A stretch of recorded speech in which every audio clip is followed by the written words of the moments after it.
অর্ধজাহানের খলিফা ওমর, কোনো বডিগার্ড নেই, একা একা রাতের বেলা ঘুরে।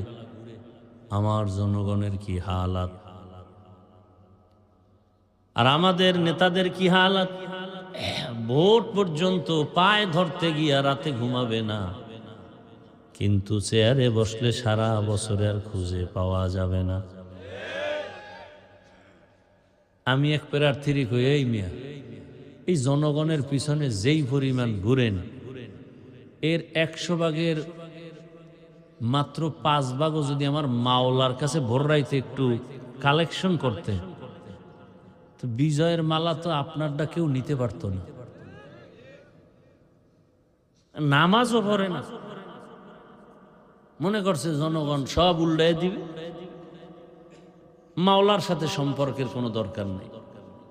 অথচ সারা রাত চাইলেই কিন্তু তাহাজ্জুদ পড়তে পারে, পারে না? চাইলেই পারে যে আল্লাহ, তোমার বান্দাদের কাছে গেলাম, তুমি তোমার বান্দাদের দিলে আমার প্রতি মায়া বাড়ায় দাও। কি মানুষের অন্তরে তো মায়া মোহাব্বত আল্লাহ বাড়ায় দিবেন, সে আল্লাহকে রাজি করেন।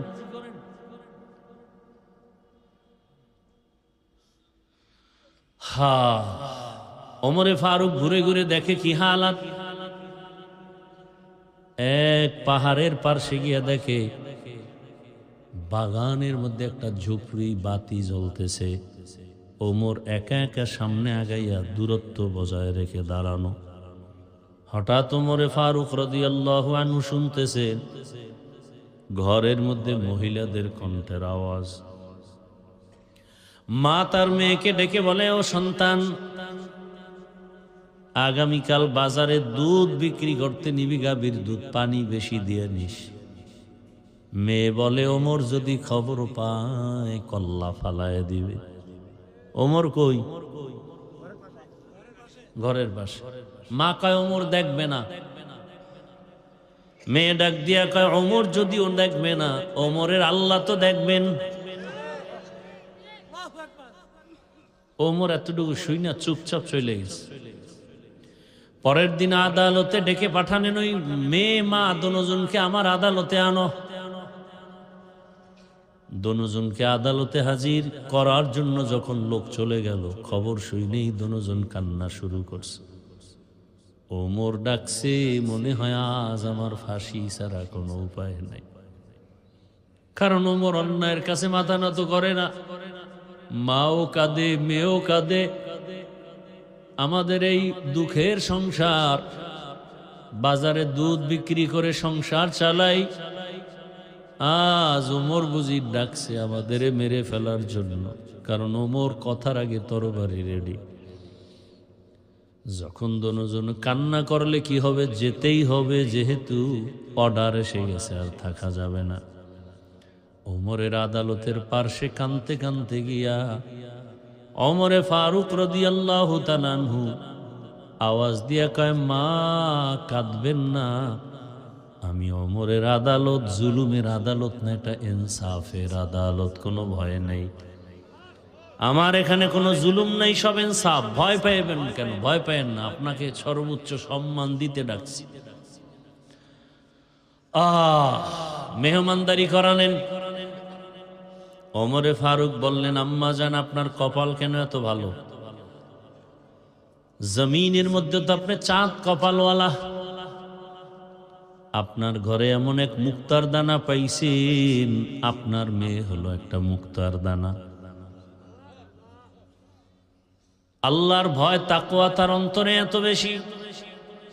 আরে আম্মা জান, আপনার কপালের চাঁদের ভাগে যদি আমাকে নিতেন।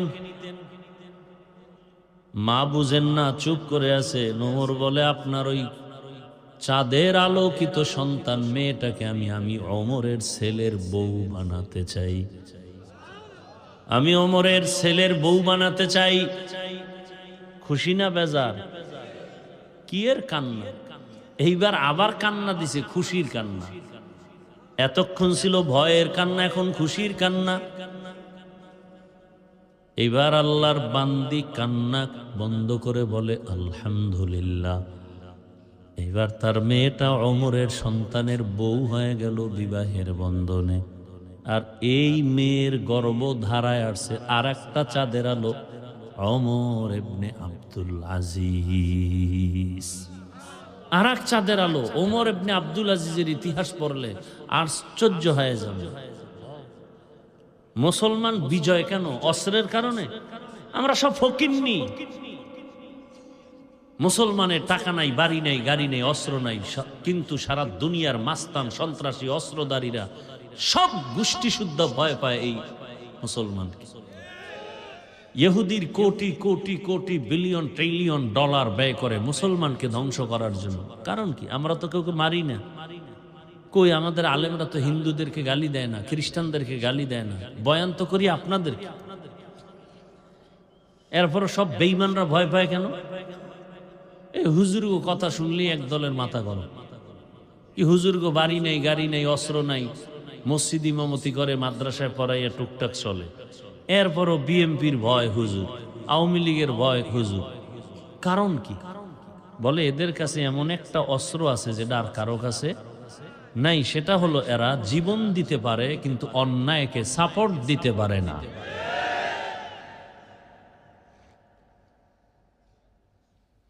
বড় কঠিন হালাত। বাংলাদেশে যতটা আন্দোলন বিজয়ী হয়েছে শুধু হুজুররা মাঠে নামার কারণে। জুলাই আন্দোলন বিজয় হয়েছে কাদের কারণে? ওলামায়ে কেরাম, ছাত্র সব নামছে। অথচ সেই সনদের মধ্যে দুনিয়ার সবগুলোর নাম আছে, একটা মাদ্রাসার ছাত্রদের নাম নাই। এ কথা বলবো কোথায়? শুনবে কে? শোনার মানুষ নাই, বলার মানুষ নাই, বিরোধিতা করার মানুষের অভাব নাই। আলেমের অবদান, অথচ এটাকে মুছে ফেলল। নাই আলেমদের কোন একটা কলাম সনদের মধ্যে নাই। যাত্রাবাড়ির ওখানে কি পরিমাণ ছাত্র শহীদ হয়ে গেল চোখের সামনে, নাই তাদের কোনো নাম। আল্লাহ হেদায়েত দান করে। কি বয়ান করব বলে?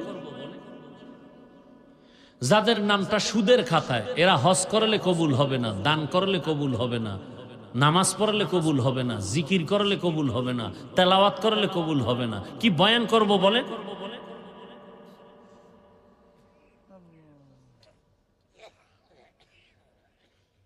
সুদের খাতায় যাদের নাম, একটা মোনাজাত কবুল হবে না, হবে না, হবে না, তওবা না করা পর্যন্ত।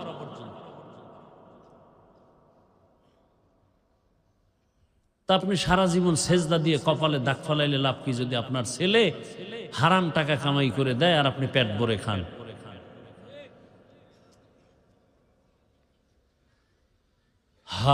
সাহাবায়ে কেরামদের এত কষ্টের মাঝে আল্লাহকে ভুলেন নাই। এজন্য আল্লাহ বলেন দুনিয়ার লোভ ধ্বংসের কারণ। ফেরাউন ধ্বংস হলো ক্ষমতার লোভে, নমরুদ ধ্বংস হলো ক্ষমতার লোভে, কারুন ধ্বংস হলো টাকার লোভে। লোভ আবার তিন প্রকার: ক্ষমতার চেয়ারের লোভ, টাকার লোভ আর যৌবনের লোভ। তাসনিমা নাসরিন ধ্বংস হলো যৌবনের লোভে, কারুন ধ্বংস হলো টাকার লোভে। অনুরোধ করে বলি যুবক, এখনো সময় আছে, তওবা করো, নতুন ভাবে ঘুরে দাঁড়াও। স্কুলে পড়ো, কলেজে পড়ো, চাকরি করো, ব্যবসা করো, আর কোনোদিন নামাজ ছাড়বা না, দাড়ি কাটবা না। তোমার মতো যুবক যদি স্কুলে কলেজে পড়ে নামাজ পড়তে পারে, তুমি পারো না কেন? পর্দার আড়ালের আম্মাজান বোনেরা, আপনাদের মতো কত মা বোন এখনো আছে পর্দা করে নামাজ পড়ে, আপনারা পারেন না কেন? মার্কেটে ঘুরেন কেন? আপনার সন্তানটার জীবন নষ্ট করছেন, আপনার কি খবর নাই? ওই সন্তান এক সময় আপনাকে ধিক্কার দিবে আর বলবে আমার আম্মু খারাপ, আমার আব্বু সারাদিন বেগানা নিয়ে থাকতো, মোবাইল নিয়ে পড়ে থাকতো, আমার আম্মু মার্কেটে মার্কেটে ঘুরতো, ওরা ভালো না, আমি কেমনে ভালো হব? এই সন্তানের এই ধিক্কার শোনার জন্য এভাবে বেপরোয়া চলতেছেন।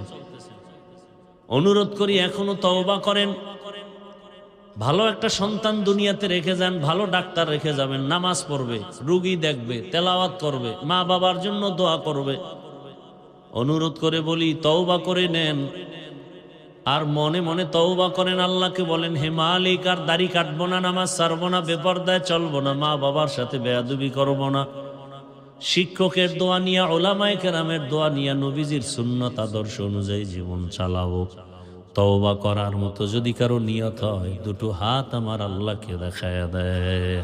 কত গালাগালি, কত বাজে কথা বলে শুধু শুধু নিজেরা গুনাহগার হতেন, অথচ ডাক্তারের কাছে গেলেই বলবে ভর্তি হন, রেস্ট নিতে হবে। তা আজকে টাইম দিছিলাম যাব, তারপর ওখানে না গিয়ে এদিকে আসছি। কথা বলতে খুবই কষ্ট, তারপরও সংক্ষেপ দু চারটি কথা বলে যাব। আল্লাহ আমাকেও তৌফিক দান করেন, আপনাদেরকেও তৌফিক দান করেন।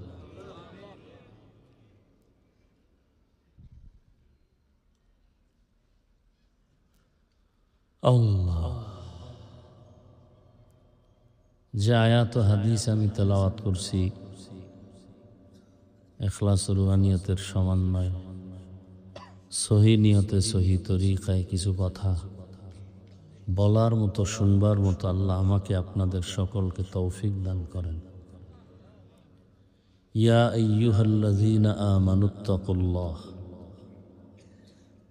ওয়াল তানজুর নাফসুম মা কদ্দামাত লিগাদিন ওয়াত্তাকুল্লাহ ইন্নাল্লাহা খাবীরুম বিমা তা'মালুন। আল্লাহ বলেন, তোমরা আমি আল্লাহকে ভয় করো এবং তোমার সামনে একটা জীবন আছে, স্থায়ী জীবন। সেই জীবনের জন্য কি সম্বল সঞ্চয় করেছো সেদিকে মনোনিবেশ হও। ওয়াত্তাকুল্লাহ, আল্লাহ আবার বলেন আমাকে ভয় করো। ইন্নাল্লাহা খাবীরুম বিমা তা'মালুন, আল্লাহ বলেন তোমাদের কর্মের খবর আমি আল্লাহ অগ্রিম জানি।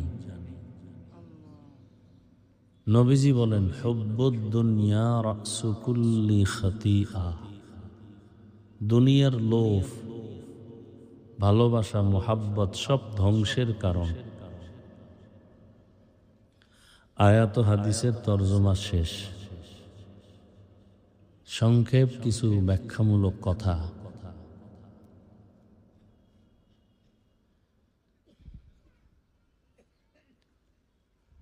হাদিসের উপরে কিছুক্ষণ কথা বলি, খেয়াল করেন।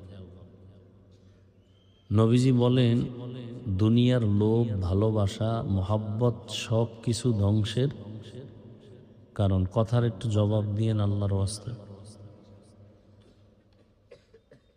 দুনিয়ার লোভ, যত মানুষ দেখেন ধ্বংসের পথে আছে। আখেরাত মানে না, আল্লাহ মানে না, রসুল মানে না, ইসলাম মানে না। চিল্লেন না, বুঝেন, ঠান্ডা আওয়াজে জবাব দিন। এনে আমরা কারোর সাথে ঝগড়া করতে আসি না। রাস্তায় স্লোগান দিবেন, এখন চলতেছে না, রং চা খাইবেন আর চিল্লেবেন, আর ভোটের আগের রাত্রে 500 টাকায় বিক্রি হয়ে যাবে। কি এরম অমানুষ পশু নাই? যারা ভোটের আগের রাত্রে বিক্রি হয় ওরা পশু। আল্লাহ কইছে না, ওরা শুয়ারের চেয়েও খারাপ, পশুর চেয়েও খারাপ।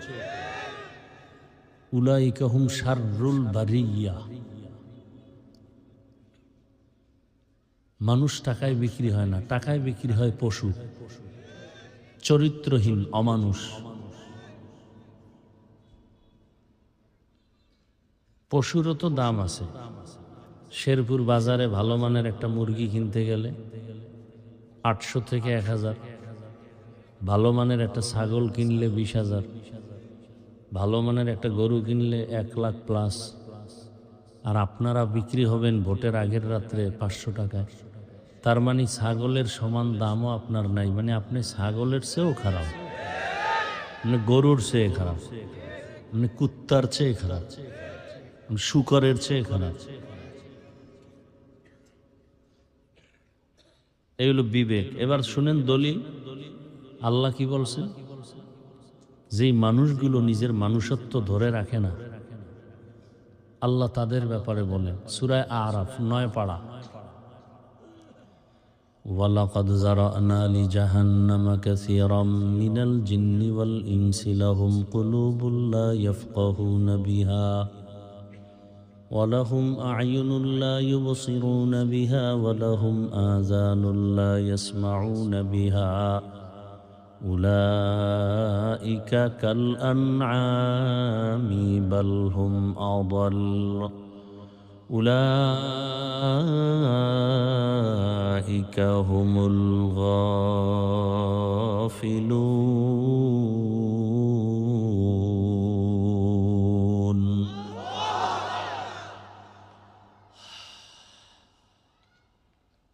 অধিকাংশ মানুষ জাহান্নামে যাবে তিনটা দুর্বলতার কারণে।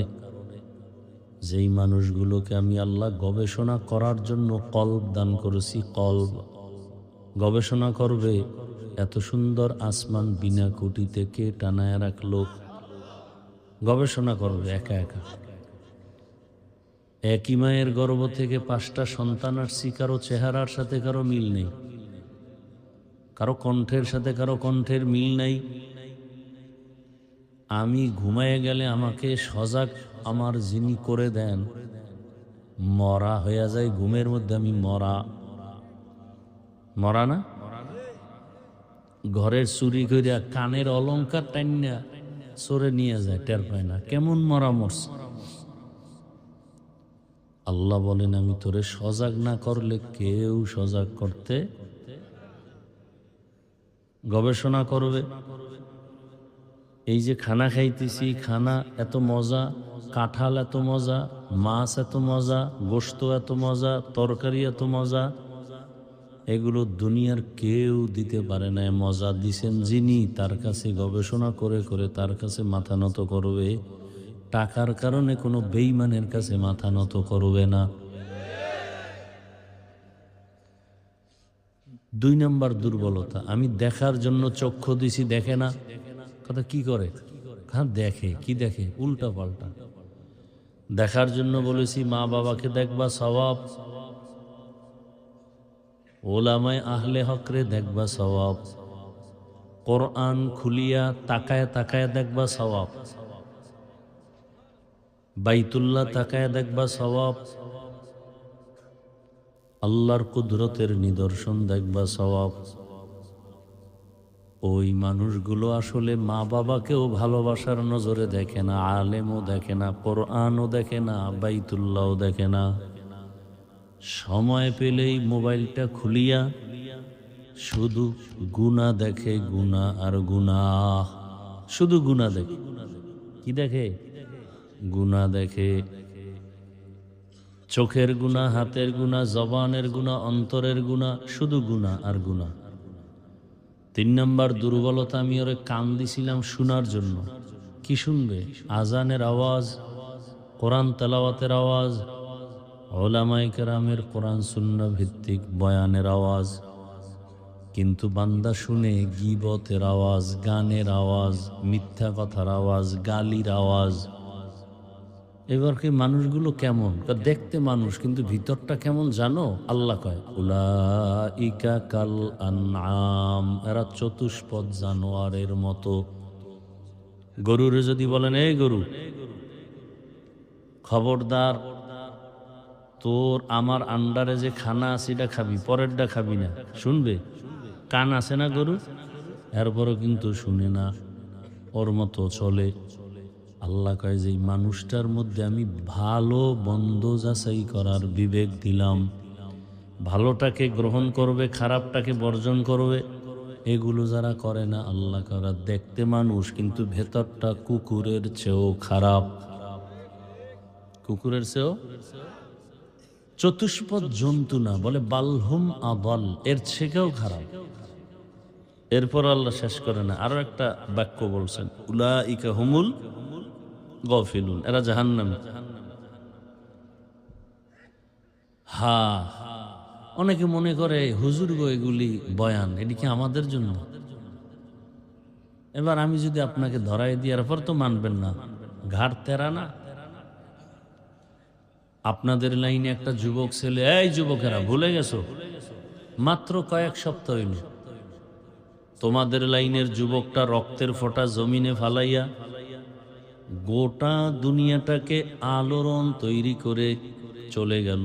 আর বলে গেল পশু টাকায় বিক্রি হয়, অমানুষ টাকায় বিক্রি হয়, আমি হাদি টাকায় বিক্রি হই নাই। তুমি কেমন যুবক? একটু লজ্জা শরম আসে না? 40 বছর পর্যন্ত তোমার চেহারা থাকবে আলোকিত উজ্জ্বল, 25 বছরে চেহারা নষ্ট কেন?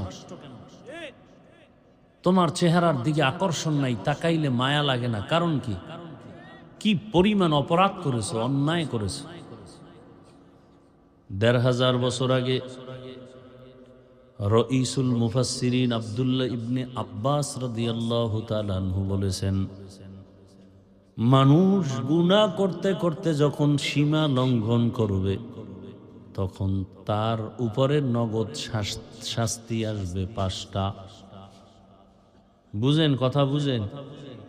গুনাহ করারও একটা সীমা না? এই সীমা লঙ্ঘন যখন করবে তখন 5 শাস্তি নগদ। প্রথম শাস্তি, চেহারার নূর আল্লাহ নিয়ে যাবেন, চেহারায় নূর থাকবে না। 2 নম্বর শাস্তি, খানায় বরকত থাকবে না। খাইবে ঠিক, কিন্তু বাথরুমে যাইবে, খাওয়ার পরে রোগ বাড়বে, শক্তি আসবে না। এরকম 5টা শাস্তি।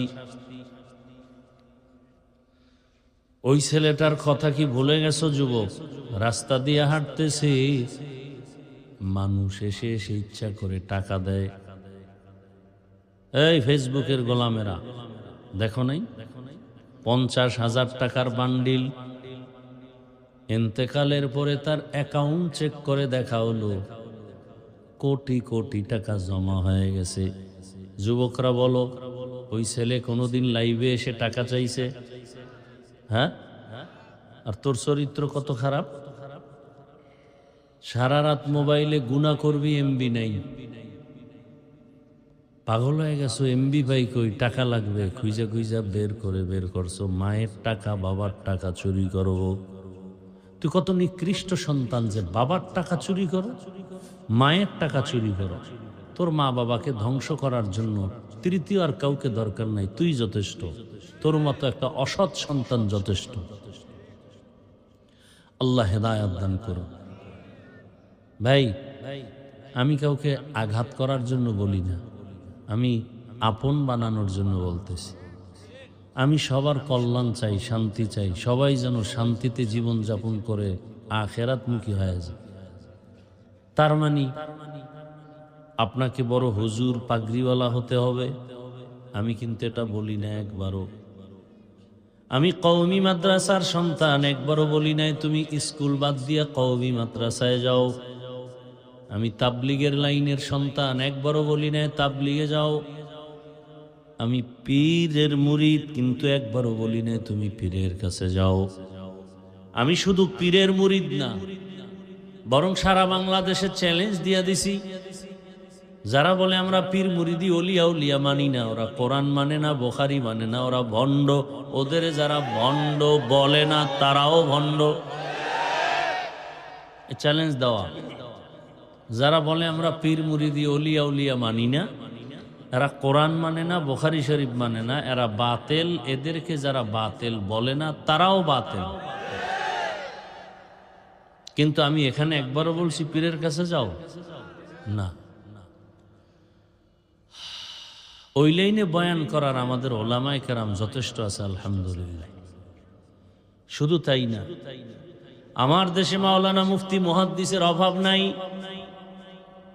আমার দেশে অভাব যেটা, আমি ওই দিকটাকে একটু হাইলাইট করে বয়ান করি।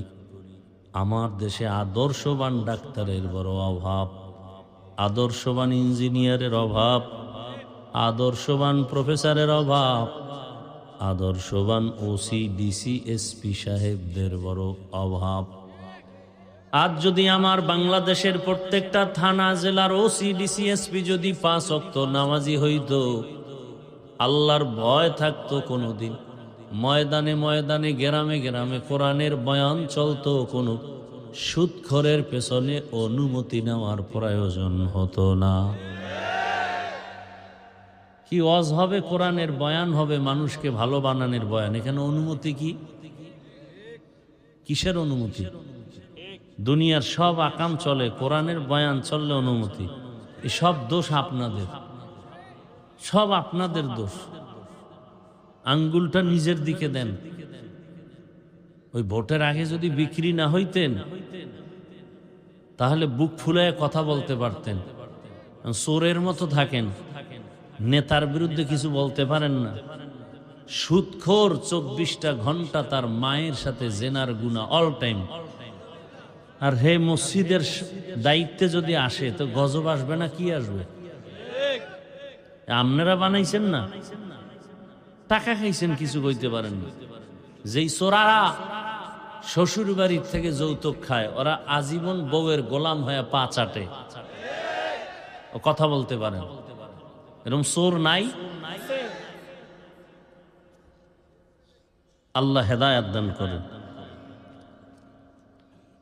কে বলবে এই কথাগুলো বলেন তো? আপনাদেরকে এই কথাগুলো আমি বলতেছি কি জাহান্নামে নেওয়ার জন্য? আমি ভালোর জন্য বলতেছি, আপনার ভালোর জন্য। আপনি ডাক্তার হন, কিন্তু আপনি সম্মানিত ডাক্তার হন। আমি চাই আপনি প্রফেসর হন, সর্বোচ্চ সম্মানের প্রফেসর হন।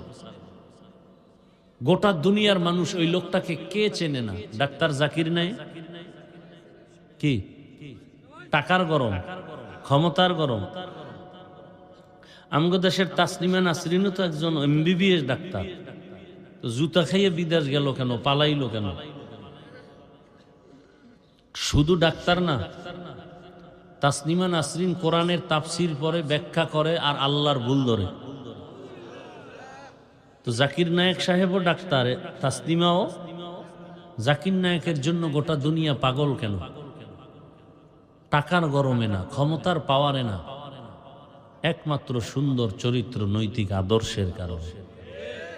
জীবনের চরিত্র এক অমূল্য সম্পদ। আমি আজ চ্যালেঞ্জ দিয়া যাব যুবকদেরকে, তুমি যুবক চরিত্র ঠিক রেখে ডাক্তার হও, ইঞ্জিনিয়ার হও। আমাদের লাইনে তো লোক আছে, ওই লাইনে লোক দরকার। কে? 5 ওয়াক্ত নামাজি দরকার, দাড়িওয়ালা দরকার, দাড়ি টুপিওয়ালা দরকার।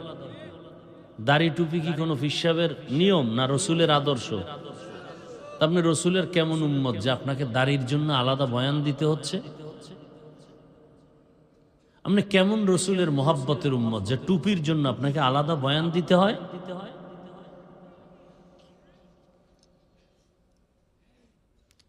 কেমন মুসলমান আপনি? আপনার আমার আল্লাহ এক, নবী এক, কোরআন এক, কাবা এক, ধর্ম এক, কালেমা এক, সব এক। কাফন এক, কালার এক, বিদায় বেলা কবরস্থানের কবরের সাইজ এক, ভেতরের প্রশ্ন এক, সব এক। অথচ আমি টুপি খুলতে চাই না, লজ্জা। আর আপনি কেমন, কি বলবো, আপনি কেমন মুসলমান যে আপনি টুপি দিতে চান না, লজ্জা লাগে? আপনি কেমন মুসলমান? আমি দাড়ি কাটতে চাই না, লজ্জা। আর আপনি দাড়ি রাখতে চান না, লজ্জা লাগে। আপনি কেমন মুসলমান? আমি পর্দা না করলে লজ্জা পাই, আর আপনি পর্দা করতে গেলে লজ্জা পান। আমি মসজিদে না গেলে লজ্জা পাই, আর আপনি মসজিদে গেলে লজ্জা পান। আপনি কত বড় নিকৃষ্ট মুসলমান! আবার মাস্তানি মাস্তানি ভাব দেখান। লজ্জা থাকলে তো চোখের পানি আসতো, মাথা নত হইতো, যে আসলে আমি একটা রসুলের উম্মতে এত বড় খারাপ হইলাম কেন? অথচ আপনাদের লাইনে হুজুর না, জীবনে মাদ্রাসায় যায় না, আপনাদের লাইনে জেনারেল লাইনের মানুষ, দাড়িওয়ালা নামাজি, র্যাব আর্মি নাই। সত্য বলেন, মিথ্যা বলেন? ওসি ডিসিএসপি দাড়িওয়ালা নামাজি নাই। আপনার উপরে কার গজব লাগছে বলেন তো? কার বরদোয়া নিছেন বলেন? কার অভিশাপ নিয়েছেন বলেন? আপনার মতো জেনারেল লাইনের মানুষ স্কুলে পড়ে, কলেজে পড়ে, প্রফেসর, ডাক্তার, ইঞ্জিনিয়ার, দাড়িওয়ালা, 5 ওয়াক্ত নামাজি, 1 টাকাও হারাম খায় না, নাই? আপনার কপালে কার বরদোয়া লাগছে বলেন? আপনি অবশ্যই অভিশপ্ত, আপনার উপরে কারো অভিশাপ লাগছে। না হয় মুসলমান হয়ে আপনি দাড়িকে পছন্দ করবেন না কেন? যদি পছন্দ করেন তাই তো কইবেন হুজুর দোয়া করেন, চেষ্টা করি, পারি না। যদি বেদবি করে বলেন দাড়ি না রাখলে অসুবিধা কি, তো রসুল যদি বলে তোর মতো বেয়াদব উম্মত না হইলে অসুবিধা কি? কি রাগ করতেছেন না? এই কথাগুলো আমরা যদি আপনাদের না বলি কে বলবে বলেন তো? আর আমি তো কোরআন হাদিসের আলোকে ইসলামকে উঁচু করার জন্য বলতেছি, আপনার কল্যাণের জন্য বলতেছি। কই আমি তো হুজুর হইতে বলি না, আমি তো আরো বলতেছি ডাক্তার হন, ইঞ্জিনিয়ার হন, প্রফেসর হন, ওসি হন, এমপি হন, বেয়াদব হইয়েন না। কি আপনাদের লাইনে রাস্তায় গাড়ি চালায় ড্রাইভার নামাজি নাই? ব্যবসায়ী বাবারা বলেন তো আপনাদের ব্যবসায়ীদের মধ্যে নামাজি নাই? তা আপনি পারবেন না কেন? চাকরিজীবী বাবার আপনাদের মধ্যে কি চাকরিজীবী নামাজি দাড়িওয়ালা নাই? আপনি পারবেন না কেন? রিজিকের মালিককে তাল মিলায়েন না, বুঝা শুই না। কোন কয়দিনের জন্য? কতটুকু? প্রতিদিনের অর্ধেক। হ্যাঁ, পিপিলিকার খানা কে দেন? নদীর মাছ হাজার হাজার কে খাওয়ায়? উড়ন্ত পাখি সারাদিন উড়ে উড়তে উড়তে পেট ভইরা সন্ধ্যায় বাসায় আসে, কে খাওয়ায়? জঙ্গলের প্রাণীর খানা কে দেন? ওরা দামি না আমরা দামি? আমরা। তা আপনি টাকার জন্য দাড়ি কাটছেন কেন?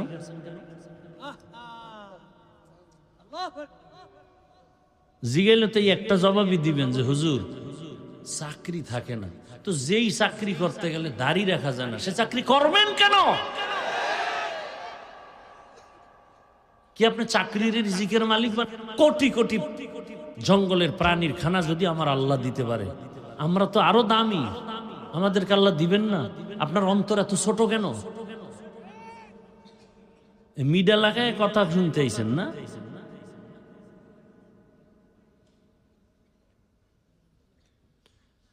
আল্লাহ কি বাহাদুর কই? 10 তলা বিল্ডিং খাড়ায় রয়েছে আর বাহাদুরে কলাপাতা বিছিয়ে জঙ্গলে ঘুমায়। এই মাস্তানির লাভ কি? কোন লাভ আছে? কয়দিন? নমরুদ কই, ফেরাউন কই, সাদ্দাত কই, সাদ্দাম কই, গাদ্দাফি কই, বুশ কই, আরো রা কই? কিছুদিন পরে শুনবো আপনারা কই। আকাম করলে তো আপনারও বিল্ডিং থুইয়া পালাইতে। একই তো নিয়ম। নিয়ম কি দুই নাকি? টাকা দিয়া সম্মান কিনলে কি হয়? প্রথমে ফুলের মালা, ফাইনালে জুতার মালা। আর আমরা সম্মান কিনার জন্য ঘুরি না, আল্লাহর কাছে ভোর রাত্রে কান্না করি। বঙ্গোপসাগর কুয়াকাটার থেকে একটা থাপ্পড় দিয়ে আল্লাহ বগুড়ার জমিনে চেয়ারে বসায় বয়ান শুনাইতেছে। কোন দল আইলো আর গেল জানার দরকার নাই। এমপি সাহেব দেখছে হুজুর আপনার নাম শুনছি, দেখা হয়ে গেছে, দোয়া করেন। আর আপনি এই এমপির পিছে ঘুরতে ঘুরতে পায়ের চামড়া শেষ। যখন চেয়ারে বসাই দিছেন, এবার দেখা করতে গেলে 1 সপ্তাহে সিরিয়াল লও। টাকার সম্মানের জ্বালা কেমন? আপনার তো গোলাম, ও জানে ওরা তো কিনে ফেলাইছি 500 টাকায়। অতএব যেদিন ঘুম এদিন, রাইতে ঘুম রাত 3টায় আসবি, কয়েকদিন ঘুম ঘুম বাদ। কোন এমপি আমাকে বলতে পারবে? বরং এমপি অপেক্ষায় থাকবে হুজুরের সাথে একটু দোয়া নেওয়ার জন্য আসি। এটা টাকা দিয়ে কিনছি। আপনাদেরকে বুঝাবার জন্য বলছি, ছোট করতেছি না, বুঝাবার জন্য বলি। আল্লাহ বিবেক দিছে, বুঝেন না কেন? কেন বুঝেন না? মহামারী করোনা, স্কুল কলেজ বন্ধ, ফ্যাক্টরি চাকরি ব্যবসা গাড়ি সব বন্ধ, মাদ্রাসা তো বন্ধ হয় নাই। দেখার পরও মানেন না কেন? বাবার করোনা, ছেলে পাশে যায় না, যদি মরে। শেষ পর্যন্ত বাবায় মইরেই গেছে। এলাকার গরিবের কয় কিছু টাকা দিলাম, লাশটা রাস্তায় থুইয়াই। এই শত শত করোনার লাশ আমাকে হুজুরেরা আলেমরা কাঁধে নিয়ে গোসল করাইয়া কাফন পরাইয়া জানাজা দিয়ে কবরে রাখছে। একটা হুজুরও তো করোনায় মরে নাই।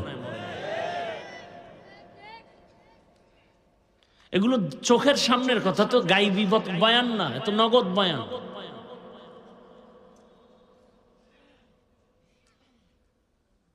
অনেক কিছু হয়ে গেছেন, মানুষ হতে পারেন না, এটা ফাইনাল কথা। আমি মাওলানা হইছি, বক্তা হইছি, মানুষ হতে পারি না। যদি মানুষ হইতাম তাহলে আমার চেহারা দেখলেই বেনামাজি আসতে মাথা নত করত। বাংলাদেশে আসতেন আওলাদে রসুল হুসাইন আহমদ মদনী রহমতুল্লাহ আলাইহি, রসুলের ডাইরেক্ট আওলাদ। মদিনাতে এখনো তাদের বিশাল বাড়ি থাকে দেওবন্দ, তিনি তো নাই। বাংলাদেশে বিশেষ করে সিলেট আর চট্টগ্রামে বেশি সময় দিতেন। তো মানুষ দেখতে যাইতো আওলাদে রসুল আসছে, একটু মোলাকাত করি, বরকত যাইতো মানুষ।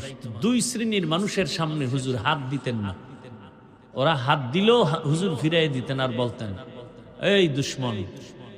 তার ভাষায় উর্দুতে বলতেন, হিন্দিতে বলতেন, আমি বাংলায় বলতেছি। তুমি দাড়ি কেটে রসুলকে কষ্ট দিতেছো, তুমি তো রসুলের দুশ্মন, আমি তো রসুলের আওলাদ, আমি দুশ্মনের সাথে তো হাত মিলাতে পারি না, ভাগো।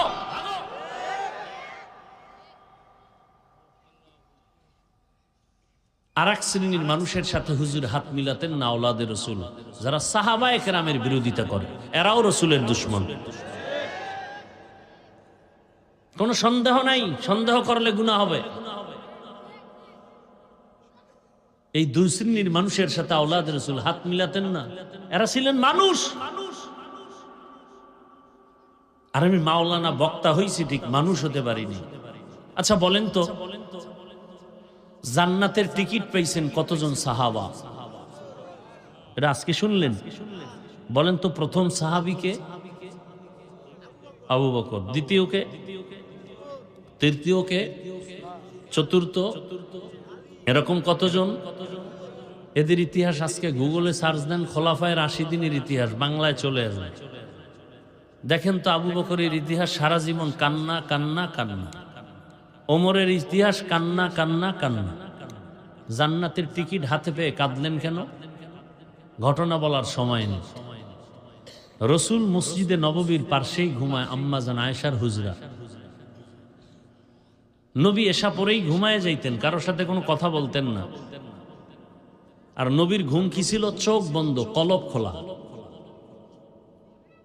নবী হঠাৎ ঘুমে গেছেন গভীর, হঠাৎ রাতেরও গভীর, ঘুমেরও গভীর, হঠাৎ কান্নার আওয়াজ আসতেছে। রহমতের নবী সজাগ হয়ে গেলেন, পেরেশান, কান্নার আওয়াজ আসে, আমার ঘুম ভেঙে গেল, কে কাঁদে? রহমতের নবী ঘুম থেকে উঠলেন, বের হইয়া মসজিদের দরজার পেছনে দাঁড়ায় দেখে মসজিদের মধ্যে একজন গোলাম নামাজে দাঁড়ায় দাঁড়ায় কাঁদতেছে। নবী ভাবলেন কোনো ভিন্ন কোনো ব্যক্তি নাকি, ভালো করে নজর করে দেখলেন কেউ না, জান্নাতের প্রথম সাহাবী আবু বকর নামাজে দাঁড়ায় কাঁদতেছে। নবী অপেক্ষা করতেছেন, নামাজ শেষে তাকায় দেখে রহমতের নবী দাঁড়ানো। আবু বকর বললেন, ইয়া রাসূলুল্লাহ, আমাকে মাফ করে দেন, আমার কান্না আমি কন্ট্রোল করতে পারি নাই, আওয়াজটা বেড়ে গেছে, আপনার ঘুম ভেঙে গেছে, আমাকে মাফ করে দেন। নবীজি বলেন, আপনি কাঁদলেন কেন? বলে, আল্লাহর আদালতে কেমনে দাঁড়াবো সেই ভয়ে কাঁদছি। কেন? আপনার না জান্নাতের টিকিট আছে? বলে আছে। কিন্তু নবী আপনিই তো বয়ান করেছেন হাসরের ময়দানে সব নারী পুরুষ সব উলঙ্গ দাঁড়াবে, একসাথে দাঁড়াবে। হাসরের ময়দানে সূর্যের গরম, জাহান্নামের আগুনের আওয়াজ, আবার আল্লাহ রাগ করে আওয়াজ দিবেন, হুঙ্কার দিবেন, লিমানিল মুলকুল ইয়াউম লিল্লাহিল ওয়াহিদিল কাহ্হার। নবী আপনিই তো কান্না করে বয়ান করেছেন হাসরের মাঠে এমন হালাত হবে, আমার আল্লাহ যখন রাগ হয়ে আওয়াজ দিবেন তখন হাসরের মাঠ থরথর করে কাঁপতে থাকবে। এমন কঠিন সময় নবীরা পর্যন্ত কান্না শুরু করবেন। আদম নবী কাঁদবেন, মুসা নবী কাঁদবেন, ঈসা নবী কাঁদবেন, ইব্রাহিম নবী কাঁদবেন, সব নবীদের কান্না। নবীরা যদি কান্না করে, আমি আবু বকরের উপায় কি? ওই দিন আল্লাহ পাক আমি আবু বকরকে ডেকে যদি বলেন, আমার জান্নাতের জন্য কি আমল নিয়ে আসছো? আমি যদি বলি, হে মালিক, রোজা, নামাজ, তেলাওয়াত, জিকির, আল্লাহ যদি বলেন আমি যেইভাবে নামাজ চাইছি ওইভাবে হক আদায় করে নামাজ দিতে পারো নাই, আমি যেভাবে রোজা চাইছি হক আদায় করে দাও নাই, মানুষকে দেখায় দেখায় আমল করছি, আমি আল্লাহ তোমার আমল পছন্দ করি নাই, অতএব তোমার আমল তুমি নিয়ে জাহান্নামে চলে যাও। আল্লাহ যদি বলেন ওই সময় কে আমাকে ফিরাবে, ওই ভয়ে আমি চোখের পানি ছেড়ে কান্না শুরু করেছি, আমি আল্লাহর আদালতে কেমনে দাঁড়াবো। বড় কঠিন হালাত। এভাবে বলতে থাকলে সারা রাত চলে যাবে। ওমরে ফারুককে নবীজি বলেন আকাশের দিয়ে তাকায় দেখো কত তারকা, গণনা করা যায় না। আমার ওমরের আমল এত বেশি, গণনা করা যায় না। ভালো করে বুঝেন, সব নবী রাসূল আমার আল্লাহর আশিক, আর আমার আল্লাহ হলেন শুধু মুহাম্মদের আশিক। বুঝেন বুঝেন। আবার ভিন্ন লাইনে সব সাহাবারা নবীজির আশিক, আর নবী শুধু ওমরের আশিক। বুঝেন না? বুঝার মেধাও নাই। সব নবী রাসূল আল্লাহর আশিক। আল্লাহ কার আশিক? নবীজির আশিক। ব্যবধান আছে না নেই? আবার সমস্ত সাহাবায়ে কেরাম আমার রসুলের আশিক, আর আমার রসুল হলেন একমাত্র ওমরের আশিক। তার মানে ওমরের মর্যাদা কত বেশি, হিসাব করেন। কিন্তু কপাল খারাপ, বাংলাদেশে কিছু টুপিওয়ালারা পর্যন্ত সে ওমরকে ভণ্ড বলার দুঃসাহস পায়।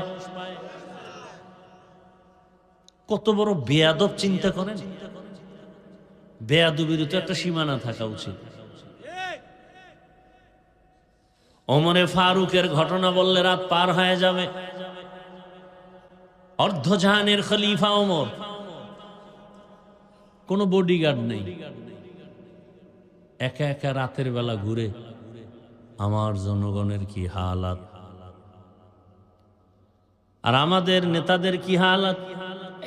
ভোট পর্যন্ত পায়ে ধরতে গিয়া রাতে ঘুমাবে না, কিন্তু চেয়ারে বসলে সারা বছরে আর খুঁজে পাওয়া যাবে না। আমি এক প্রার্থীর কই, এই মিয়া, এই জনগণের পিছনে যেই পরিমাণ ঘুরেন, এর 100 ভাগের মাত্র 5 ভাগও যদি আমার মাওলার কাছে ভোর রাইতে একটু কালেকশন করতে, তো বিজয়ের মালা তো আপনারটা কেউ নিতে পারত না। নামাজও পড়ে না, মনে করছে জনগণ সব উল্টায় দিবে, মাওলার সাথে সম্পর্কের কোনো দরকার নেই। অথচ সারা রাত চাইলেই কিন্তু তাহাজ্জুদ পড়তে পারে, পারে না? চাইলেই পারে যে আল্লাহ তোমার বান্দাদের কাছে গেলাম, তুমি তোমার বান্দাদের দিলে আমার প্রতি মায়া বাড়ায় দাও। কি মানুষের অন্তরে তো মায়া মোহাব্বত আল্লাহ বাড়ায় দিবেন, সে আল্লাহকে রাজি করেন।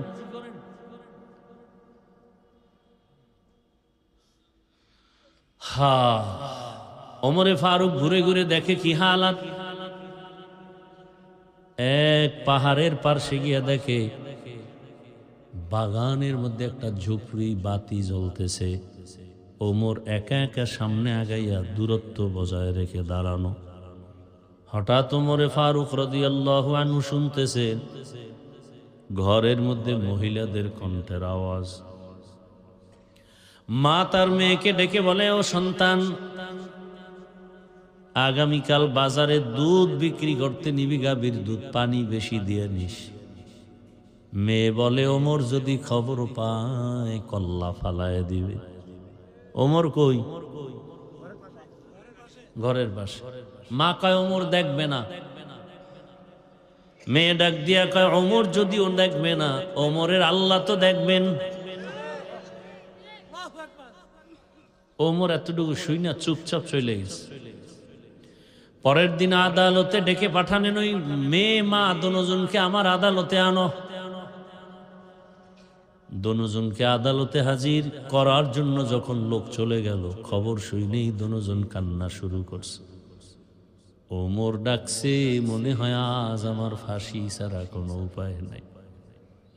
কারণ ওমর অন্যায়ের কাছে মাথা নত করে না। মাও কাঁদে, মেয়েও কাঁদে।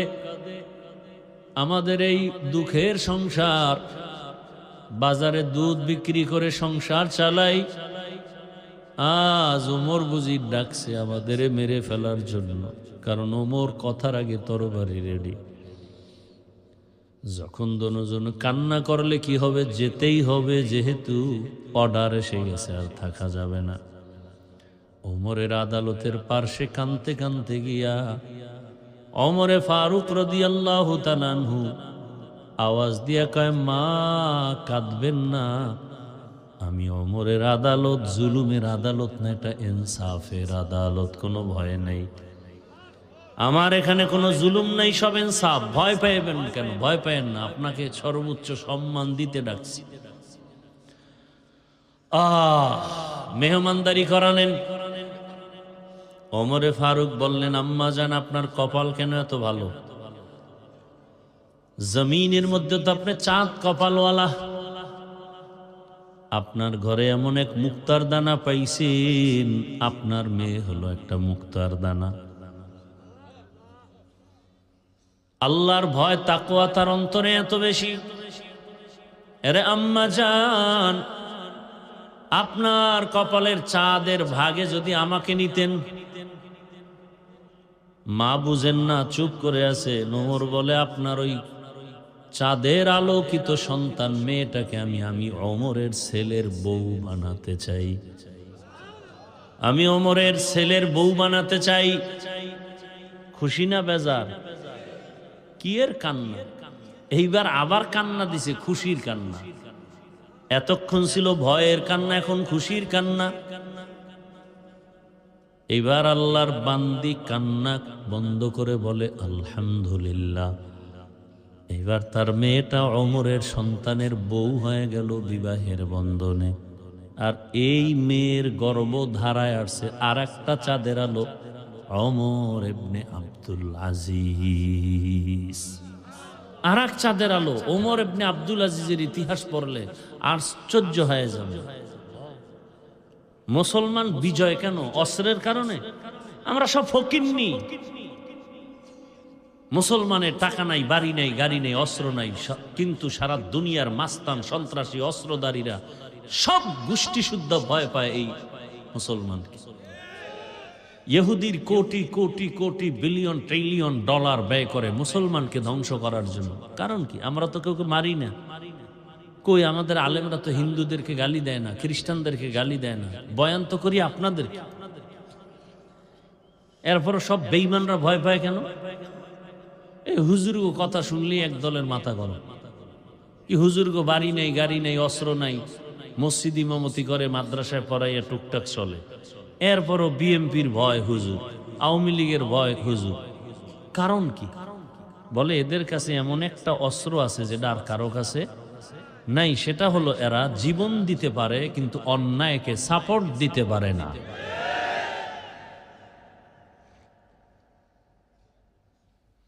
বড় কঠিন হালাত। বাংলাদেশে যতটা আন্দোলন বিজয়ী হয়েছে শুধু হুজুররা মাঠে নামার কারণে। জুলাই আন্দোলন বিজয় হয়েছে কাদের কারণে? ওলামায়ে কেরাম, ছাত্র সব নামছে। অথচ সেই সনদের মধ্যে দুনিয়ার সবগুলোর নাম আছে, একটা মাদ্রাসার ছাত্রদের নাম নেই। এ কথা বলবো কোথায়? শুনবে কে? শোনার মানুষ নাই, বলার মানুষ নাই, বিরোধিতা করার মানুষের অভাব নাই। আলেমের অবদান, অথচ এটাকে মুছে ফেললো। নাই আলেমদের কোনো একটা কলাম সনদের মধ্যে নাই। যাত্রাবাড়ির ওখানে কি পরিমাণ ছাত্র শহীদ হয়ে গেল চোখের সামনে, নাই তাদের কোনো নাম। আল্লাহ হেদায়েত দান করে। কি বয়ান করব বলে? যাদের নামটা সুদের খাতায়, এরা হজ করলে কবুল হবে না, দান করলে কবুল হবে না, নামাজ পড়লে কবুল হবে না, জিকির করলে কবুল হবে না, তেলাওয়াত করলে কবুল হবে না। কি বয়ান করব বলে?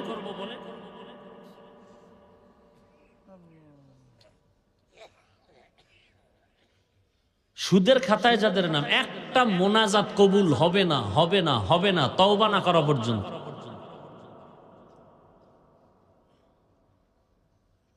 তা আপনি সারা জীবন সেজদা দিয়ে কপালে দাগ ফলাইলে লাভ কি? যদি আপনার ছেলে হারাম টাকা কামাই করে দেয় আর আপনি পেট ভরে খান।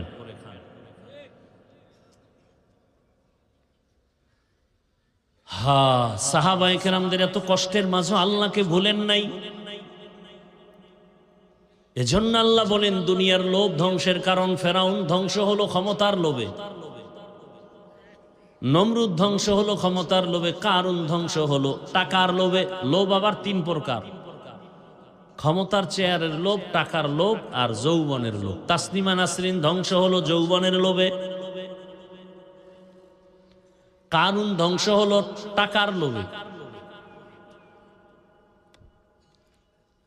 অনুরোধ করে বলি যুবক, এখনো সময় আছে, তওবা করো, নতুন ভাবে ঘুরে দাঁড়াও।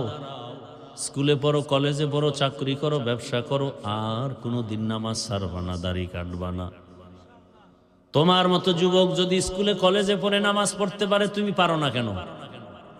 পর্দার আড়ালের আম্মাজান বোনেরা, আপনাদের মতো কত মা বোন এখনো আছে পর্দা করে নামাজ পড়ে, আপনারা পারেন না কেন? মার্কেটে ঘুরেন কেন?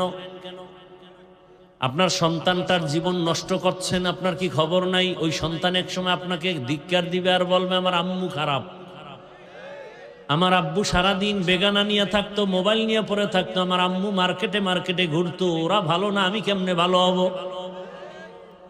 এই সন্তানের এই ধিক্কার শোনার জন্য এভাবে বেপরোয়া চলতেছেন। অনুরোধ করি এখনো তওবা করেন, ভালো একটা সন্তান দুনিয়াতে রেখে যান, ভালো ডাক্তার রেখে যাবেন, নামাজ পড়বে, রুগী দেখবে, তেলাওয়াত করবে, মা বাবার জন্য দোয়া করবে।